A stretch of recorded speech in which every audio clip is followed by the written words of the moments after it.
Hello दोस्तों, good morning, सुप्रभात। I hope कि आप लोग बहुत ही अच्छे होंगे, स्वस्थ होंगे, मस्त होंगे, अपना लाइफ जो है एंजॉय कर रहे होंगे। तो अब हम लोग यहाँ पे सीखने वाले हैं, क्लास 12th का फिजिक्स सीखेंगे। और जो भौतिक विज्ञान होता है, अगर इसमें देखा जाए तो पहला लेसन क्या है 12th में? वैद्युत आवेश तथा क्षेत्र। क्या है? वैद्युत आवेश तथा क्षेत्र है। तो इसके बारे में हम लोग सीखेंगे कि क्या होता है। तो इसमें अगर देखा जाए तो क्या है, कूलाम का नियम, जो कि बेहद ही इम्पोर्टेंट नियम है। ये आता भी एग्जाम में बहुत बार आया हुआ है। तो इसके बारे में हम लोग सीखते हैं, बहुत ही छोटे में सीखेंगे और बढ़िया सॉलिड सीखेंगे, ठीक है ना, कि आप भूलेंगे नहीं। तो यहाँ पे अगर देखा जाए तो क्या है, कूलाम का नियम, जिसे इंग्लिश में कहते हैं कूलाम्स लॉ। अगर यहाँ पे देखा जाए तो कूलाम नामक जो वैज्ञानिक थे, 1785 ईस्वी में इन्होंने क्या किया कि आदेशों के बीच में या आदेश से संबंधित नियम दिए, या आदेशों के बीच जो बल लगता है, कहे कि इसके दोनों के बीच में बल जो लगता है, उस बल को निकालने के लिए एक फार्मूला का प्रतिपादन किया, मतलब फार्मूला निकाले और उसके बीच में जो बल काम करता है उसके बारे में इन्होंने बताया, इससे एक नियम बनाए। तो जो नियम बना इससे, उसका नाम क्या रखे? कूलाम का नियम। क्या रखे? कूलाम का नियम रखा गया, ठीक। और कूलाम का नियम रखा गया क्योंकि कूलाम नामक वैज्ञानिक थे। तो कूलाम जब उनका नाम ही था तो अपने ही नाम पर उसका नामकरण कर दिए, कहे कि ये क्या है? कूलाम का नियम है, ठीक है ना। तो कूलाम का नियम बना डाले। यहाँ पे क्या है कि कहा गया है कि इस नियम के अनुसार क्या होता है, तो इस नियम के अनुसार क्या होता है, दो स्थिर बिंदु आवेशों के बीच लगने वाला क्या होता है, आकर्षण या प्रतिकर्षण बल लगेगा। आवेश अगर क्या रहेगा, समान प्रकृति का रहेगा, तो उसके बीच क्या लगेगा? प्रतिकर्षण बल लगेगा। और अगर आवेश क्या है, विपरीत है, विपरीत प्रकृति का है, तो उसमें क्या लगेगा? आकर्षण बल लगेगा। जैसे दो चुंबक लेते हैं, चुंबक के बीच में क्या बल काम करता है, कौन सा बल काम करता है? तो देखेंगे अगर तो उसमें दोनों चुंबक को पास लाएंगे तो खिंचाव आता है, और खिंचाव जिसके कारण होता है वो होता है आकर्षण बल, कहते हैं उसे। और जब चुंबक क्या है, पास पास लाया जाए और वो उसको दूर ढकेलने लगे, क्या करे? चुंबक को जब पास लाया जाए और वो उसको दूर भगाने लगे, तो वो होता है कौन सा बल? प्रतिकर्षण बल होता है। तो जो अपनी ओर खिंचाव उत्पन्न करता है वो आकर्षण बल हो गया, और जो उसको दूर भगाता है वो कौन सा बल हो गया? प्रतिकर्षण बल कहते हैं उसे, ठीक। जैसे लड़के हैं, लड़कियां होती हैं, दोनों के बीच जो आकर्षण होता है, खिंचाव होता है, वही जान लीजिए कि आकर्षण बल है, ठीक। और वो तुम्हें क्या करे, दौड़ा के मारने का अगर कोशिश करे तो क्या है? प्रतिकर्षण है, मतलब वो अट्रैक्शन नहीं है, वो प्रतिकर्षण है, ठीक। तो ऐसा इसमें लागू होता है। आवेश दो प्रकार का लिया गया है। आवेशों के बीच अगर खिंचाव हो रहा है तो आकर्षण, और प्रतिकर्षण बल जो उसको ढकेलेगा, ठीक, बाहर धक्का देगा। तो इस नियम के अनुसार क्या कहता है, इस नियम के अनुसार दो स्थिर बिंदु आवेशों के बीच कार्य करने वाला आकर्षण या प्रतिकर्षण बल जो होता है, तथा दोनों आवेशों के मात्राओं के गुणनफल के क्या होता है? अनुकर्मानुपाती होता है। इसको ध्यान रखना है, ठीक। तो अनुकर्मानुपाती होता है, तथा उनके बीच की दूरी के वर्ग के व्युत्क्रमानुपाती होता है। अगर सपोज किया जाए यहाँ पर दो आवेश लिया गया, एक आवेश का नाम रखा गया Q1 और दूसरे आवेश का नाम रखा गया Q2।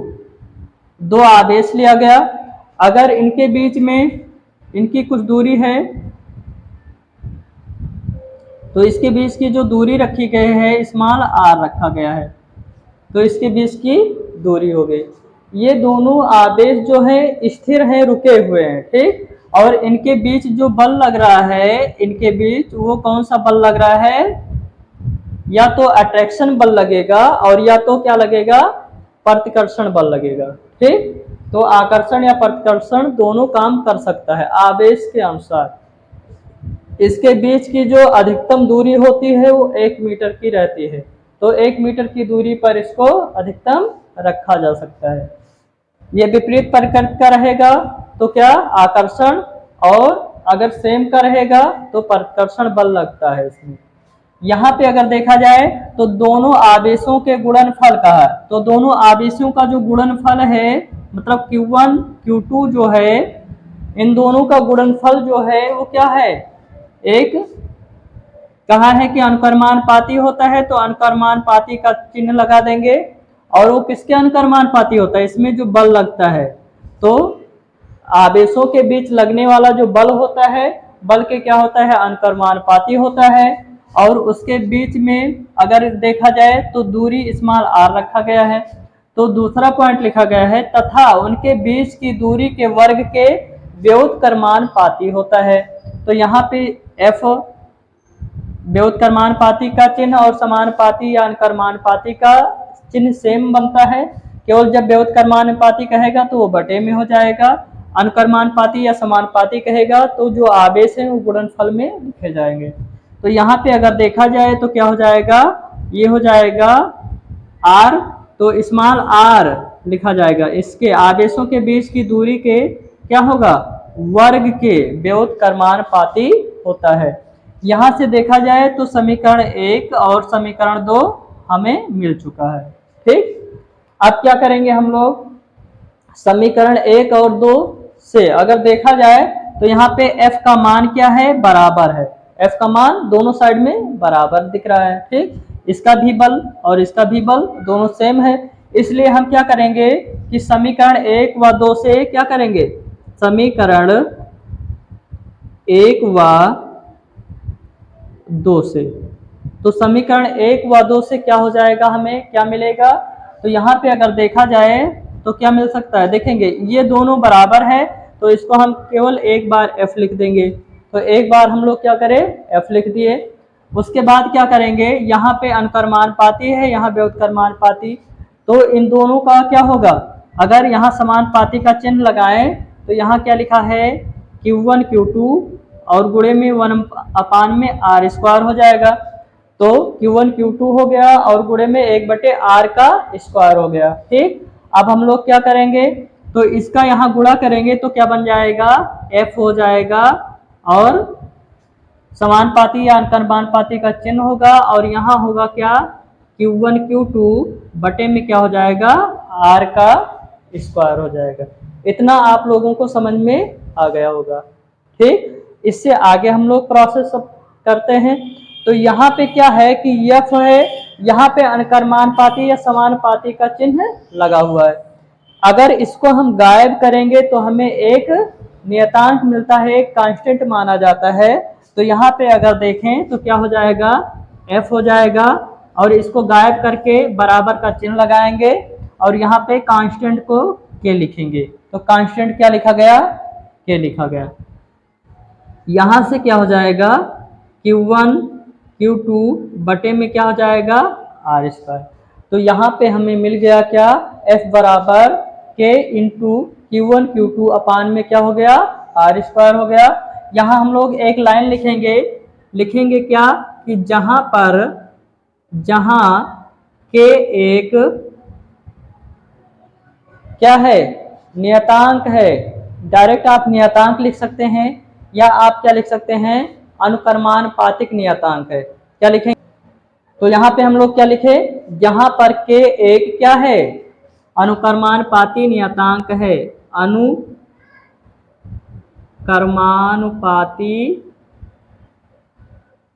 नियतांक। जहां हम क्या मान लिए कि k क्या है, एक अनुकर्मानुपाती नियतांक है और k का मान हम लोग रखने वाले हैं। अब तो यहाँ पे अगर देखा जाए तो k का मान अगर रखें तो k बराबर 1/4 पाई होता है, 1/4 पाई एप्सिलॉन इसको कहते हैं। तो क्या हो जाएगा, k बराबर 1/4 पाई एप्सिलॉन नॉट हो जाएगा, या इसका एक मान निकल के आता है 9 गुणे 10 के घात 9। क्या होता है, 9 गुणे 10 के घात 9 हो जाएगा। इसका मात्रक अगर देखें तो क्या हो जाएगा, बल का मात्रक न्यूटन होता है, तो बल का मात्रक क्या हो जाएगा यहाँ पे, न्यूटन हो जाएगा।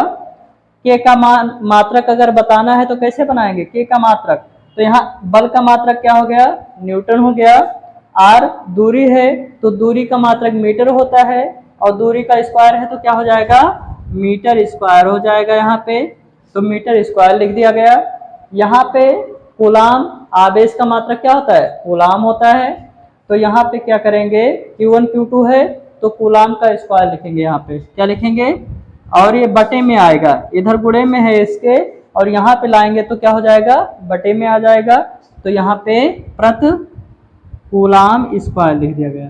तो के का मान क्या होता है, तो के बराबर माना गया 1/4 पाई एप्सिलॉन नॉट, या इसका मान एक आंकिक मान होता है 9.0 गुणे 10 के घात 9 लिखते हैं, या तो हम लिख सकते हैं डायरेक्ट 9 गुणे 10 के घात 9 न्यूटन मीटर स्क्वायर प्रति कूलाम स्क्वायर लिख देंगे।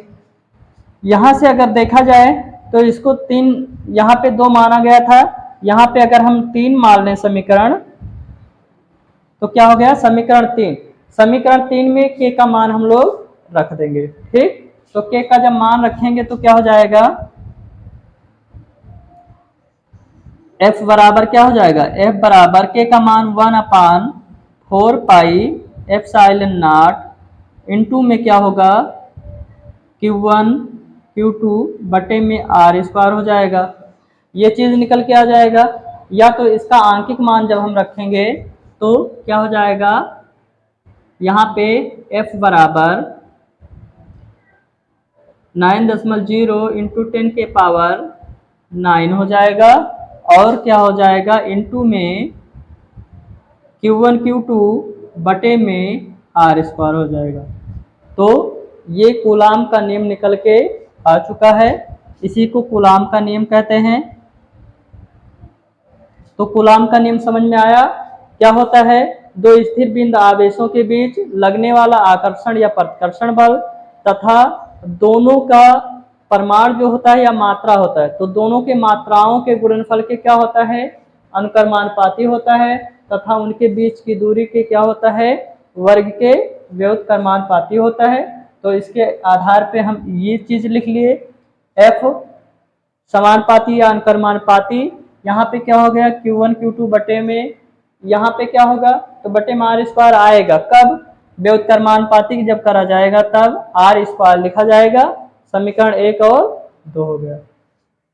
यहाँ समीकरण 1 व 2 से क्या होगा, एफ को एक साइड में बराबर दिखा दिया गया, और यहाँ से लिखे तो Q1 Q2 गुणे 1 बटे आर स्क्वायर लिखा गया है ना, तो इसको लिखने के बाद क्या हो जाएगा यहाँ पे, तो इसको क्या करेंगे, गुणा कर देंगे तो ये चीज बन जाएगा, यहाँ पे कांस्टेंट मान लिया गया है। ठीक, तो ये इतनी सारी चीजें होती हैं, के का मान भी पता चल गया आपको। और ये अगर देखा जाए तो आवेश का अधिकतम मान कितना होता है, तो 1 मीटर की दूरी पर हम इसको रख सकते हैं, इसको हमेशा मीटर में ही नापते हैं, किसमें, मीटर में ही लिखेंगे, ठीक है ना, तो ये हो जाएगा।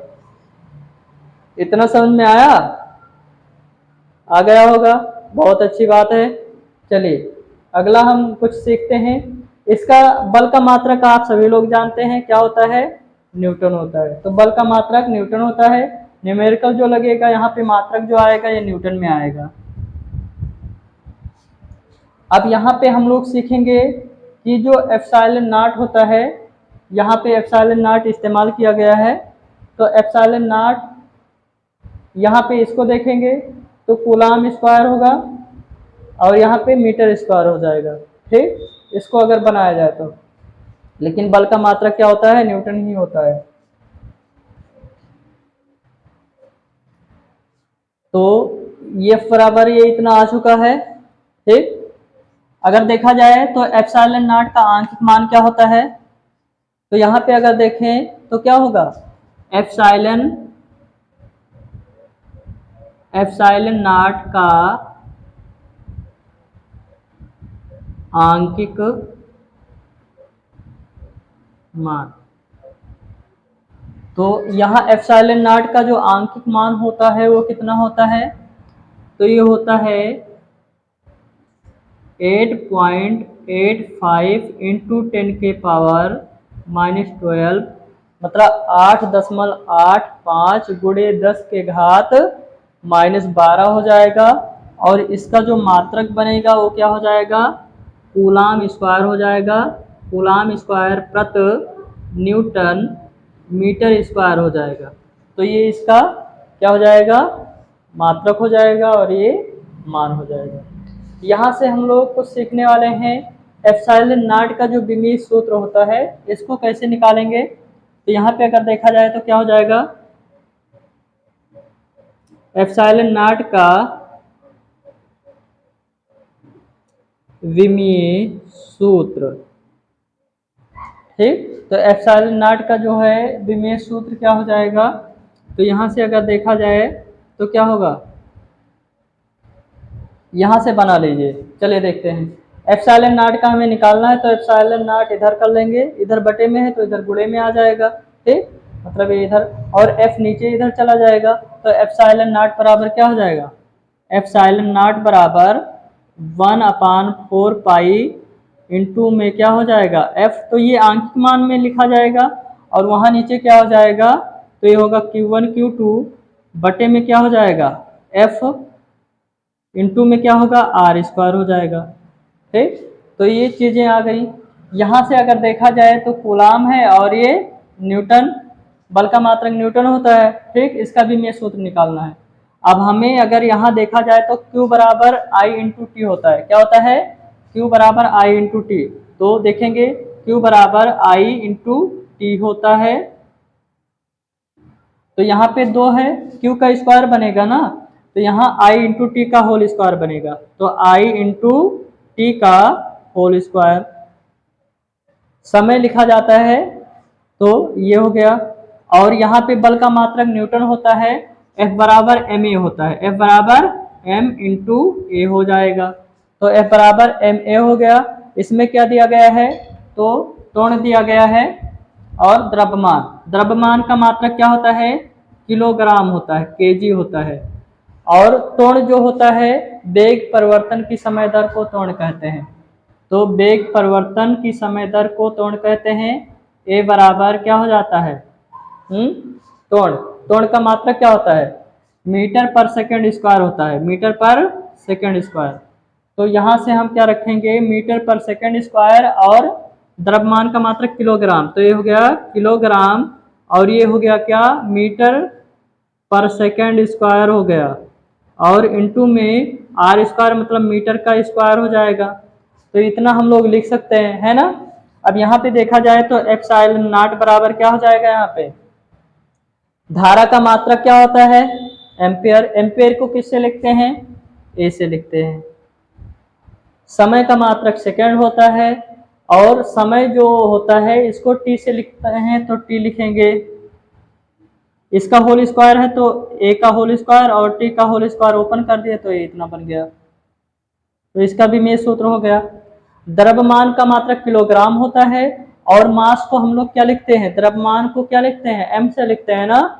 तो द्रव्यमान को एम से लिखेंगे मास, तो मास को दिखाने के लिए क्या, किलोग्राम एक बार लिखा है तो यहाँ पे क्या लिखेंगे, एम लिख लेंगे, तो एम लिख दिया गया, ठीक। और यहाँ पे मीटर है, 1 मीटर स्क्वायर है 1 मीटर, दोनों का गुणा जब करेंगे, ठीक, तो जब गुणा होगा तो क्या बनेगा, मीटर का क्यूब बनेगा।